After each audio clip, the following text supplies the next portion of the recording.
U കെയിൽ ഉണ്ടാകുന്ന migration, അതായത് മില്ലേനിയേഴ്സിന്റെ മൈഗ്രേഷൻ, അതാണ് ഇതിനകത്ത് മെയിനായിട്ട് നോക്കുന്നത്. നമുക്ക് എല്ലാവർക്കും അറിയാം, യു കെ എന്ന് പറഞ്ഞാൽ പണ്ട് തൊട്ടേ കൊള്ളയടിച്ച് കൊണ്ടുപോയിട്ട് സ്വത്ത് സമ്പാദിച്ച് വെച്ചിരിക്കുന്ന ഒരു രാജ്യമാണ്.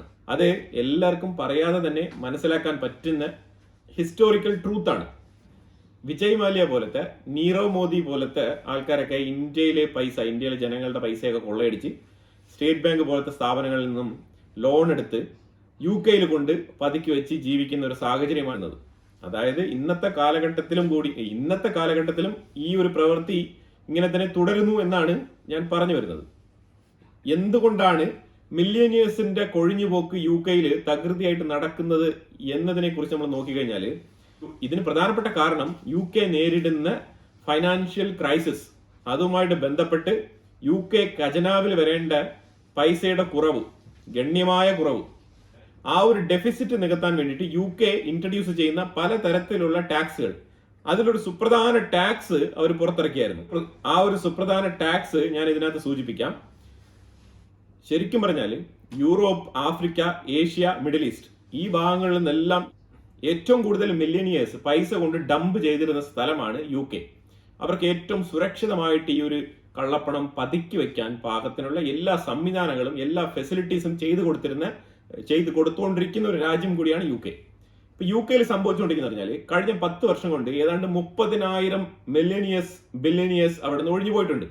ഇതിലെല്ലാം തന്നെ നിർണായകമായിട്ടുള്ള ബിസിനസ് ഉടമകൾ, പല സ്ഥാപനങ്ങളുടെ ഉടമകളൊക്കെ ഇതിനകത്തുണ്ട്. യു കെയിൽ ഈ തുടർന്ന് വരുന്ന ഭരണമാറ്റം, ഈ ബ്രെക്സിറ്റിന് ശേഷം നിങ്ങൾ ശ്രദ്ധിച്ചു കഴിഞ്ഞാൽ ഒരു ഭരണാധികാരിക്കും അവിടെ സ്ഥായിയായിട്ട് തുടരാൻ കഴിയുന്നില്ല. യു കെയിൽ വരുന്ന ബഡ്ജറ്റ്, അവർ നേരിടുന്ന ക്രൈസിസ് തന്നെയാണ് ഇതിൽ പ്രധാനപ്പെട്ട കാരണം.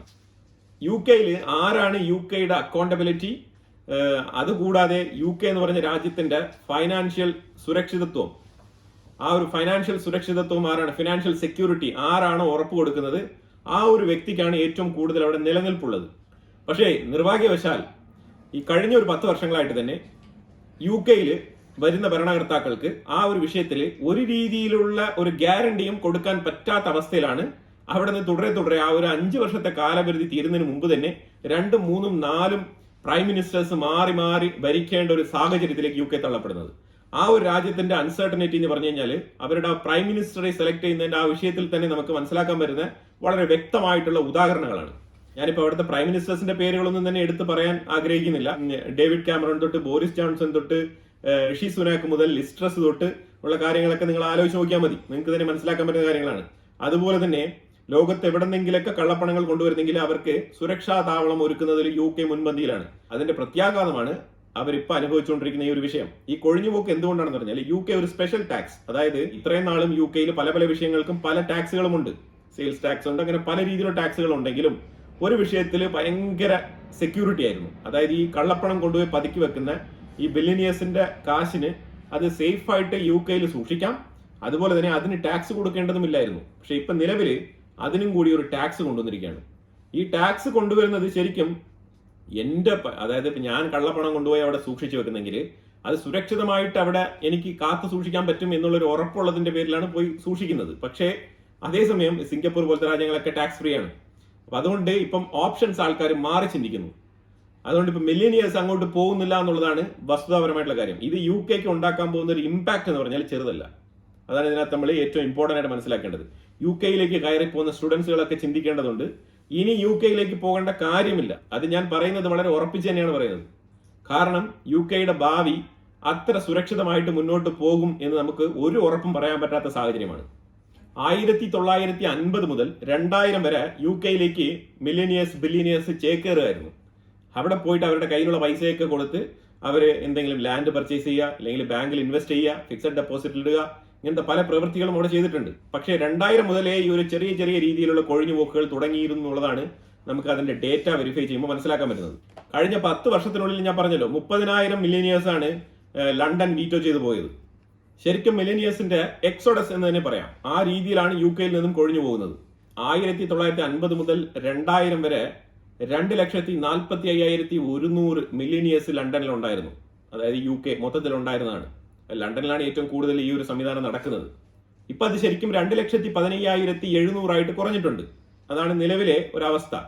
അത് ഇതിനകത്ത് 18 മുതൽ 20 നമ്പേഴ്സ് അത് വളരെ സുപ്രധാനമായിട്ടുള്ള കമ്പനികളുടെ ഉടമകളായിട്ടുള്ള ആൾക്കാരാണ് കൊഴിഞ്ഞു പോയിരിക്കുന്നത്. ഇത് ആ രാജ്യത്തിന്റെ നിർണായകമായിട്ടുള്ള GDP-യിൽ ഇമ്പാക്ട് ഉണ്ടാക്കാൻ പറ്റുന്ന രീതിയിലുള്ള കമ്പനികളുടെ ഉടമകളാണ് അവിടുന്ന് പോയിരിക്കുന്നത്. 18 മുതൽ 20. ഇത് ചെറിയ പ്രവൃത്തിയല്ല. ഇപ്പൊ നിങ്ങൾ ഫോർ എക്സാമ്പിൾ ടാറ്റ പോലെയോ റിലയൻസ് പോലെയോ ഇങ്ങനത്തെ കമ്പനികളൊക്കെ നിങ്ങളൊന്ന് ഇമാജിൻ ചെയ്ത് നോക്കൂ. അതിനോട് കിടപിടിക്കുന്നില്ലെങ്കിലും, കാരണം ഇന്ത്യയുടെ ഒരു ഡൈവേഴ്സിറ്റി അനുസരിച്ച് റിലയൻസ് ടാറ്റയൊക്കെ മാസീവ് ആയിട്ടുള്ള കമ്പനികളാണ്. പക്ഷെ അതുപോലെ തന്നെ UK-യിലും ഇതേപോലത്തെ കമ്പനികളുണ്ട്. ആ രാജ്യത്തിന്റെ ആ ഒരു ഡെമോഗ്രഫി അനുസരിച്ചുള്ള കപ്പാസിറ്റിയിലുള്ള കമ്പനികൾ. ആ രീതിയിൽ 18 കമ്പനികളൊക്കെ അടച്ചുപൂട്ടി പോകാന്ന് പറഞ്ഞാൽ നിങ്ങളൊന്ന് ആലോചിച്ച് നോക്കൂ. അപ്പൊ അത് തീർച്ചയായിട്ടും ഉണ്ടാക്കുന്ന ഒരു ഇമ്പാക്ട്, UK എന്ന് പറഞ്ഞ രാജ്യത്തിന് ഉണ്ടാക്കുന്ന ക്ഷീണം എന്ന് പറഞ്ഞാൽ ചെറുതല്ല. ഏതാണ്ട് 30 പേര് 100 മില്യണിന് മേളിൽ അസറ്റ് ഉള്ള ആൾക്കാരാണ്.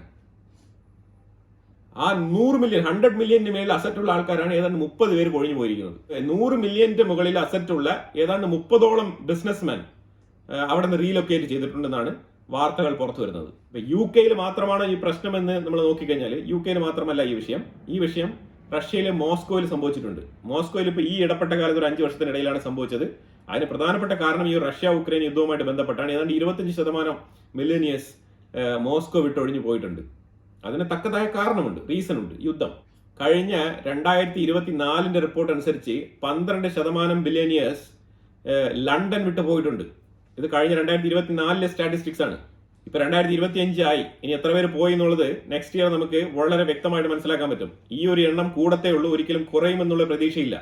ഇനി ലണ്ടനിൽ ഇപ്പൊ അടുത്ത് ഇമ്പോസ് ചെയ്തിരിക്കുന്ന ടാക്സ് എന്ന് പറഞ്ഞാൽ 20% ടാക്സ് ഇൻ എഡ്യൂക്കേഷൻ ഇൻഡസ്ട്രിയാണ്. അതായത് കുട്ടികളെ പഠിപ്പിക്കണം എന്നുണ്ടെങ്കിൽ ഫീസ് ഇനത്തിൽ നമ്മൾ ഫീസ് അടയ്ക്കുമ്പോൾ തന്നെ അതിനോടൊപ്പം 20% ടാക്സും കൂടെ ചേർത്തടയ്ക്കണം. അപ്പൊ അത് ഇത്രമാത്രം എക്സ്പെൻസീവ് ആണ് ലണ്ടനിലെ ഉള്ളിൽ അല്ലെങ്കിൽ UK-യുടെ ഉള്ളിൽ ക്രിയേറ്റ് ചെയ്യുക എന്നുള്ളത് ഊഹിക്കാൻ പോലും പറ്റത്തില്ല എന്നുള്ളതാണ്. അതായത് നിങ്ങൾ ഒരു നേഴ്സായിട്ടോ അല്ലെങ്കിൽ ഒരു ഹെൽപ്പറായിട്ടോ, ഫോർ എക്സാമ്പിൾ നേഴ്സായിട്ട് ജോലി ചെയ്യുന്ന ഒരു മലയാളി യുവതി, പിന്നെ പുള്ളിക്കാരുടെ ഹസ്ബൻഡായിട്ട് പോകുന്ന ഹെൽപ്പറായിട്ട് വർക്ക് ചെയ്യാൻ പോകുന്ന ഒരു വ്യക്തി, നിങ്ങൾ ആലോചിച്ച് നോക്കുക. ഇവർ രണ്ടുപേരും കൂടെ കഷ്ടപ്പെട്ട് പണിയെടുത്ത് അവിടെ തന്നെ ജീവിതം തുടർന്നു പോകുന്ന ഒരവസ്ഥയിൽ അവർക്കുണ്ടാകുന്ന കുട്ടികളെ പഠിപ്പിക്കാൻ ചെല്ലുമ്പോഴത്തേക്കും അവരുടെ, അതായത് ലണ്ടനിൽ സമ്പാദിക്കുന്ന മാക്സിമം എമൗണ്ട് അവിടെ തന്നെ ചെലവാക്കാൻ പറ്റുന്ന രീതിയിലുള്ള സിസ്റ്റംസ് ആണ് അവിടെ ക്രിയേറ്റ് ആകുന്നത്. ഓൾറെഡി തന്നെ ലണ്ടൻ അങ്ങനെയാണ്.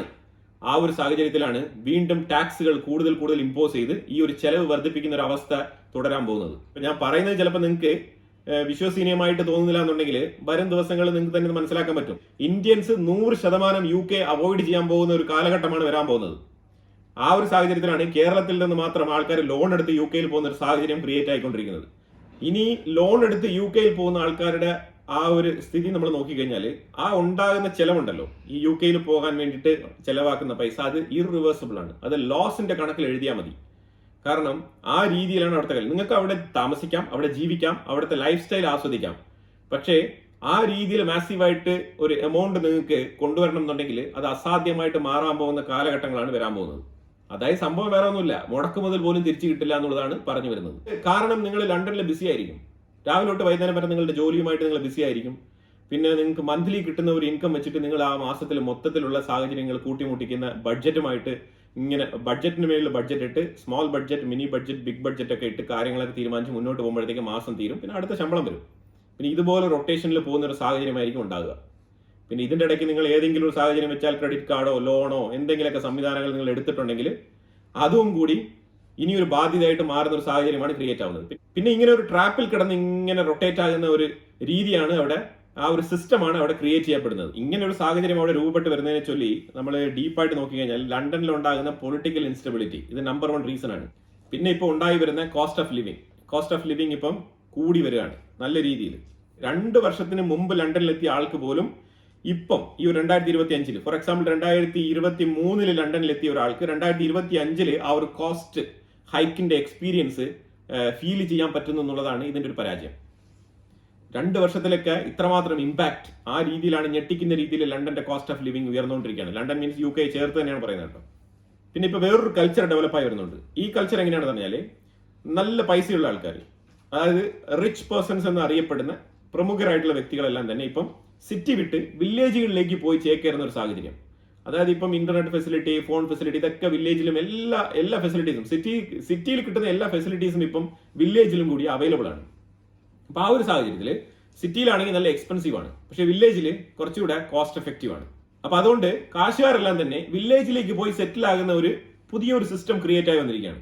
അപ്പൊ ഏറ്റവും കൂടുതൽ ആൾക്കാർ UK വില്ലേജ് മേഖലകളിൽ പോയി സെറ്റിൽ ആകുന്ന ഒരു സാഹചര്യം കൂടി ഇപ്പം രൂപപ്പെട്ട് വരുന്നുണ്ട്.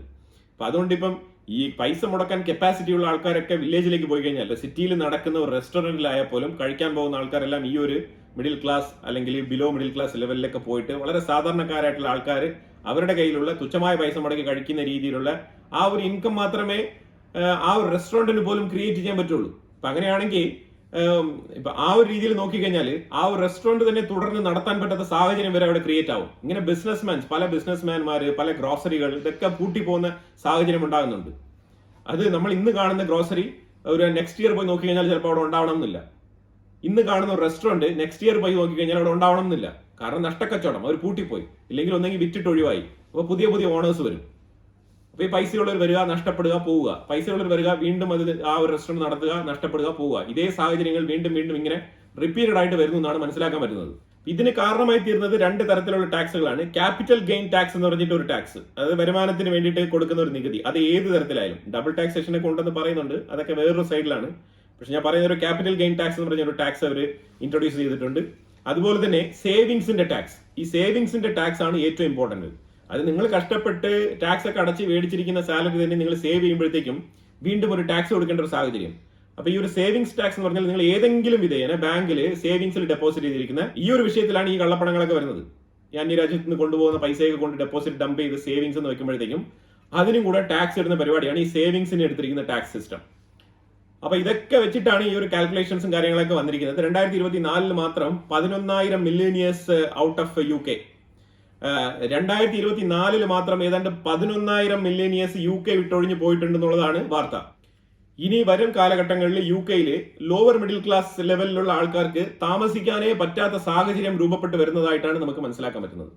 ഞാൻ ഈ ഒരു വിഷയം എടുത്ത് ഇവിടെ പറഞ്ഞത് എന്തുകൊണ്ടാണെന്ന് പറഞ്ഞാൽ മറ്റുള്ള ചാനലുകൾ ഒന്നും തന്നെ ചെയ്യാത്ത രീതിയിലുള്ള ചില ഇമ്പോർട്ടന്റ് ആയിട്ടുള്ള ശ്രദ്ധിക്കപ്പെടാതെ പോകുന്ന ടോപ്പിക്സ് ആണ് ഞാൻ ഇതിനകത്ത് കവർ ചെയ്യാൻ ഉദ്ദേശിക്കുന്നത്. ഇതുമായിട്ട് ബന്ധപ്പെട്ട് ഞാൻ വായിച്ച ഒരു അനാലിസിസ് റിപ്പോർട്ടിൽ നിന്നാണ് ഈ ഒരു വീഡിയോ ഞാൻ ചെയ്തിരിക്കുന്നത്. ഇതൊക്കെ ഇനി ഒരു 2 to 3 അല്ലെങ്കിൽ ഒരു 4 ഇയേഴ്സിൽ വളരെ പോപ്പുലർ ആയിട്ട് ഡിസ്കസ് ചെയ്യപ്പെടാൻ പോകുന്ന UK നടക്കാൻ പോകുന്ന ക്രൈസിസുമായിട്ട് ബന്ധപ്പെട്ട വാർത്തകളാണ്. ഒരുപാട് മലയാളികൾ പണ്ട് തൊട്ടേ UK സെറ്റിൽഡ് ആണ്. ഇപ്പൊ പുതുതായിട്ട് കോഴ്സ് തീരുന്ന കുട്ടികളെല്ലാം തന്നെ ലോൺ എടുത്ത് ലണ്ടനിലേക്ക് ചേക്കേറുന്ന ഒരു സാഹചര്യം കൂടിയാണ്. അപ്പൊ അതുകൊണ്ട് ജസ്റ്റ് ചെറുതായിട്ട് ഒരു അവയർനെസ് ഉണ്ടാക്കാൻ വേണ്ടിയിട്ട് മാത്രം ഈ ഒരു വീഡിയോ ഇട്ടതാണ്. തീർച്ചയായിട്ടും ലണ്ടനിൽ അതാത് കാറ്റഗറികളിൽ ജോലിക്കൊക്കെ പോകുന്ന ആൾക്കാർക്ക് താൽക്കാലികമായിട്ട് നല്ല ശമ്പളവും കാര്യങ്ങളൊക്കെ ഉണ്ടാവും. അതിനെക്കുറിച്ചല്ല ഞാൻ പറയുന്നത്. ഈ ഒരു എഡ്യൂക്കേഷൻ വിസയൊക്കെ എടുത്ത് പോയിട്ട് പാർട്ട് ടൈം ആയിട്ട് ജോലി ചെയ്ത് ഇങ്ങനെ കഷ്ടപ്പെട്ട് ജീവിതം മുന്നോട്ട് കൊണ്ടുപോകാൻ ശ്രമിക്കുന്ന ആൾക്കാർക്ക് ഏറ്റവും കൂടുതൽ ഉപകാരപ്രദമാകുന്ന ഒരു വീഡിയോ ആണ്.